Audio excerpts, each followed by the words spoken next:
Bruno Retailleau, qui s'est d'ailleurs aussi exprimé sur le lycée musulman lillois Averroès, un bastion de l'entrisme islamiste. On en parle dans quelques instants, messieurs. Le lycée Averroès est pour nous un bastion de cet entrisme. Et un entrisme qui, en plus, s'attaque à la jeunesse. Il y avait une opacité des comptes, une confusion des activités, notamment de l'ancien président qui faisait employer son agence de voyage par l'établissement. Les financements étrangers du Qatar. Création d'un fichier ciblant les inspecteurs de l'éducation nationale venant opérer les contrôles, ce qui constitue, je le rappelle, au passage, une infraction pénale. Et enfin, des questionnements sur les enseignements. Il y avait un cours d'éthique islamique qui promouvait des valeurs parfaitement contraires à celles de la République et notamment en matière d'égalité homme-femme.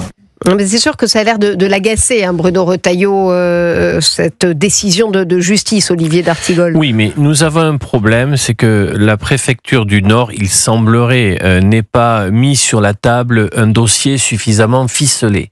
C'est pas la première fois que cela arrive. Il faut faire l'administration de la preuve, c'est-à-dire qu'il faut aller chercher un certain nombre d'éléments et ne pas faire ça d'une manière, j'ai envie de dire, superficielle. Il faut éviter les vices de procédure. Il y en a. Oui, donc il y a la une des deux raisons pour laquelle la justice de faire appel. Je souhaite vivement que le ministère de l'Éducation nationale puisse faire appel. Cet appel ne sera pas suspensif. Il y a, on le sait, un problème réel avec cet établissement et il faut donc s'occuper sérieusement d'un sujet sérieux et peut-être que la préfecture du Nord n'a pas bouclé l'affaire comme il fallait le boucler.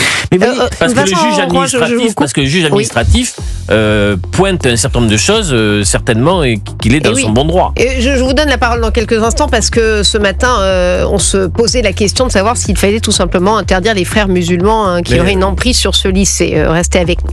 Il est quasiment 13h44. Bon début d'après-midi avec Stéphanie Demuru sur Europe 1. Europe 1, 13h. 13h, 14h. Europe 1, 13h. 13h46 sur Europe 1. C'est la dernière partie d'Europe 1, 13h avec vous, Stéphanie Demuru, et vos deux chroniqueurs, Vincent Roy et Olivier d'Artigol. Absolument. On continue nos débats nourris sur l'actualité en France. On parlait à l'instant du lycée musulman lillois Averroès et de l'opportunité ou non d'interdire les frères musulmans qui auraient un poids, une empreinte sur ce lycée. D'ailleurs, Bruno Retailleau a promis qu'il fournirait un rapport sur les frères musulmans. Beaucoup rêveraient de voir interdire ce mouvement en France, à l'instar de Marine Le Pen, mais c'est compliqué, Vincent Roy. C'est-à-dire, il faut le mouvement, il faut le saisir. Si c'est une idéologie, comment l'attraper? Comment sont-ils organisés? Est-ce que c'est une association? Non. Est-ce que c'est un parti? Non. Est-ce que c'est voilà? Et donc il est plus sournois que ça. Il est pour l'heure insaisissable. Deuxième point, vous voyez, ça c'est un phénomène très français. On est en train là on avait levé les financements publics pour ce fameux lycée Averroès, puisqu'il y a un certain nombre de problèmes. Et puis là, on est obligé de les remettre parce que,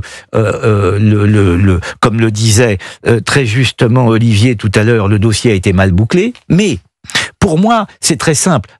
Ça, c'est l'état de droit. On n'arrête pas avec l'état de droit. L'état de droit, il nous sert à beaucoup de choses, l'état de droit. Mais de deux choses l'une. Ou le ministre a les preuves pouvant nous dire, indiquant que c'est la porte d'entrée, c'est l'entrisme musulman, etc. Et dans ce cas-là, il faut arrêter. Alors là, il a l'air de le dire, lui. Alors pour le coup, philosophons à coups de marteau, il faut fermer cet établissement, point. Il le dit, pour nous c'est un bastion, il promet un rapport qui montre, je cite, qu'il y a de réelles menaces qu'on appelle l'entrisme, qui est un islamisme politique qui se déploie à bas bruit, qui tente d'infiltrer la société française par le biais d'associations sportives, culturelles, sociales, etc. Eh bien écoutez, dans ce cas-là, il faut, soit on veut combattre cet entrisme musulman, et dans ce cas-là, on ferme ce lycée, point. Je veux dire, il n'y a pas à discuter. Vous voyez, non mais, encore une fois, moi je veux bien que l'état de droit nous protège. À partir du moment où il y a un danger, mais un danger très très important, et c'est ce que souligne le ministre, c'est pas rien de dire ce lycée est un bastion de l'entrisme musulman. Bon, eh bien, à partir de là, il faut le fermer, point. Et arrêter de discuter. Alors, maintenant, il y a des recours, il y a des choses, mais non, quand le danger est vraiment pointé identifié, etc., eh bien, il faut l'éradiquer à la racine. On le verra avec l'appel, en tout cas, puisque le juge administratif est très pointilleux, nous disait Georges Fenech hier. Donc là, pour le moment, il y a des vices de procédure. On verra la suite. En tout cas, Mathilde Panot, la chef de file des députés LFI, elle dénonce un 2 poids 2 mesures entre les affaires Averroès et Betterham, dont on va parler. Écoutez. Je veux vous dire à quel point je trouve révoltant le 2 poids 2 mesures qui existe dans notre pays, avec Elisabeth Borne qui a annoncé hier vouloir faire appel sur la décision du tribunal administratif qui a réinstauré le contrat d'association entre le lycée Averroès, vous savez, le lycée sous contrat musulman, et l'État, et que c'est révoltant parce que la décision du tribunal dit que c'était discriminatoire. Or, pour Betterham, il n'y a aucune mesure qui a été prise, et Madame Borne tarde toujours à les prendre, et je trouve ce 2 poids 2 mesures révoltant et indigne de notre République, parce que, encore une fois, on voit qu'il y a une différence entre des établissements sous contrat catholique et des établissements sous contrat musulman, et la République ne peut pas l'accepter. Ce qu'il y a de bien avec Mathilde Panot, c'est qu'on est là à peu près elle est là où on l'attend, voilà. Une comparaison un peu peut-être douteuse, je me permets de le dire, Olivier d'Artigol. Il y a des choses que je sais faire dans le commentaire politique, de l'actualité, dans le décryptage. Je n'arrive pas à faire l'exégèse de la pensée de Mathilde Panot, d'autant plus quand il est question de sujets ô combien sérieux et aussi douloureux concernant Betterham. Là, j'avoue, je ne suis pas un bon client pour commenter Madame Panot aujourd'hui. Mais Vincent Roy, bon courage à vous. Les deux affaires. Vincent va le faire très bien. Non, mais les deux affaires, non, alors là, pour le coup, strictement rien à voir.